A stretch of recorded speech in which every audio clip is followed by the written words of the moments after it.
Biye jumadon ye Novembre kalo tile 14 san 2025 Bamako News TV jabarani filɛbagaw aye aw bisimila an ka kunnafoni sentelenw kɛnɛ kan kunnafoni daminɛ la bi jumadon n'o bɛnna Novembre kalo tile 14 ma san 2025 koba dɔ kɛra Bamako 3e pont ale jukɔrɔla la ni bɛɛ lajɛlen ko ko suta dunu nɛgɛ kaɲɛ 10 wagati n'o ye 10 heures ye a bɛ ye k'a fɔ bɔ kɛra su dɔ kan ni ale yɛrɛ tun fogolen bɛ ba sanfɛ yirala k'a fɔ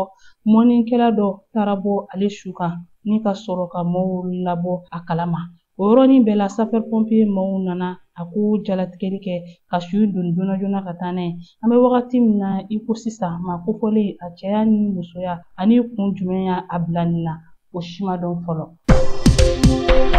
Bi ye Kidali marabolo ka yɛrɛma hɔrɔnya san 2 ɲɛɲɛliw ye n'o y'a anniversaire ye n'o bɛnna Novembre kalo tile 14 san 2024 tɛmɛnen ala ni an ka sɔrɔsiw ka wulikajɔ an'u ka cɛsiriw sababu la Kidali mara ye kanabila sɔrɔ ka kɛɲɛ ni o ye Kidali marabolo ɲɛma n'o y'a gouverneur ye général de division Elhaji Gamu ale ye kumaɲɔgɔnyaw kɛ nɛgɛjuru siraw fɛ ni a y'a yira k'a fɔ baaraw olu bɛ ka sabati sira caman fɛ mara in kɔnɔna na. An ka jamana kiribulon olu ka baaraw nundonni o baaraw bɛɛ lajɛlen kɛra awa Cour suprême la kunungo alamisa ni o bɛnna Novembre kalo tile 13 ma san 2025 an b'a yira aw la k'a fɔ a kɛnɛ ɲɛmaya tun bɛ an ka jamanakuntigi bolo ni o ye son excellence général d'armée Asimi Goyita ye maa minnu tun bɛ a kɛrɛfɛ nin baara in na o ye an ka CNT ɲɛmaaba ye le général de corps d'armée Maliki Jaw fo ka taga se an ka minisiri ɲɛmaa ma n'o ye général de division Abdoulaye Mayiga ye fo ka taa se an ka fangabolo o tigilamaw caman ma n'o ye minisiriw ye awa ani maa caman wɛrɛw an b'a yira aw la k'a fɔ baara in bɛɛ lajɛlen kɛra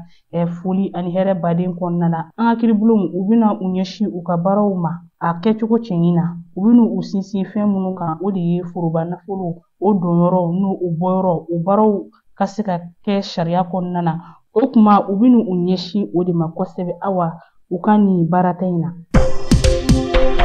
Bamexi baaraw bɛ sen na Kulukurukaw fɛ yen nɔ an b'a yira aw la k'a fɔ awa Kulukurukaw fɛ yen nɔ ayiwa baaraw kɔni bɛ sen na kabini a daminɛna fo ka taa se sisan ma an b'a yira aw la k'a fɔ minisiri min bɛ yen nɔ n'a ɲɛsinnen don lakana baaraw ma an ka faba kɔnɔ ale taara ka taa i ɲɛ bila yen na n'o ye général Dawudu Ali Mohamɛdi ye a ye awa yɔrɔw lajɛ baaraw bɛ ka kɛ cogoya min na ani ye fɛn minnu ni fɛn minnu bɛ yen nɔ a taara ka taa i ɲɛ da awa salon de défense kan n'o ye i ka dɔn k'a fɔ yɔrɔ kɛrɛnkɛrɛnnen ye an ka awa finitigilakaw n'o ye an ka sɔrɔdasilakaw ye olu bɛ se ka u ɲɛ bila yɔrɔ min na ani an ka awa kɛlɛkɛminɛnw fo ka taga fɔ finitigiya yɔrɔw kɔnɔna na o kow bɛ cogo min na o taamasiyɛnw caman bɛ nin yɔrɔ kofɔlen in na an b'a yira aw la k'a fɔ awa nin kɛnɛ in kan minnu taara yɔrɔ lajɛ AES maaw fana tun bɛ a la n'o ye cɛdenw ye ka bɔ AES jamanaw kɔnɔna na olu nana ka na u ɲɛ bila Bamexi la.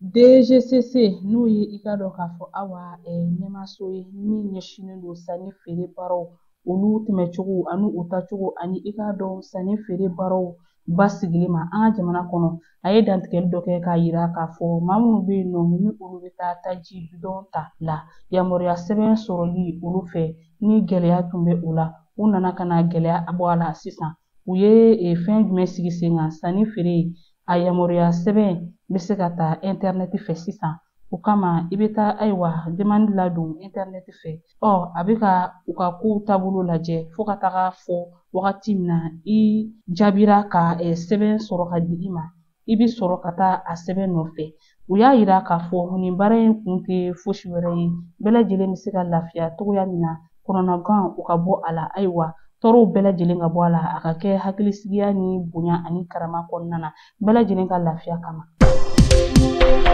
An ka jamana ani Nizeriya jamana bolodiɲɔgɔnma min bɛ an ni ɲɔgɔn cɛ kabini wagati jan o hukumu kɔnɔna na minisiri min bɛ Nizeriyakaw fɛ yen nɔ n'a ɲɛsinnen don awa sɔrɔdasiw olu ka koɲɛw ɲɛnabɔli ma n'o ye Mohamed Badaru Abubakari ye ale cunna anw fɛ yan nɔ aéroport la yan nɔ kunungo alamisa ale selen yan nɔ a bisimila anw ka minisiri fɛ min fana ɲɛsinnen don sɔrɔdasiw ka ko ɲɛnabɔw ma anw fɛ yan nɔ n'o ye général de corps d'armée Sadio Kamara ye ni maa fila ninnu ka ɲɔgɔn kunbɛn n'o ye ayiwa Nizeriya minisiri min ɲɛsinnen don sɔrɔdasiw ka kow ma ani ni anw yɛrɛw ka minisiri min ɲɛsinnen don sɔrɔdasiw ka kow ma a tɛ ka kɛ dɔwɛrɛ si kama terroriste kɛlɛ a bɛ se ka o dɔgɔya cogo min na ka bɔ anw fɛ yan nɔ pewu cogoya min na jamana fila in ka se ka lafiya Nizeriya ani Mali. An ka jamana bolifɛnbolilaw n'o ye sofɛriw ye olu ni an ka fangabolo tigilamaw n'o ye gouvernementw ye u ye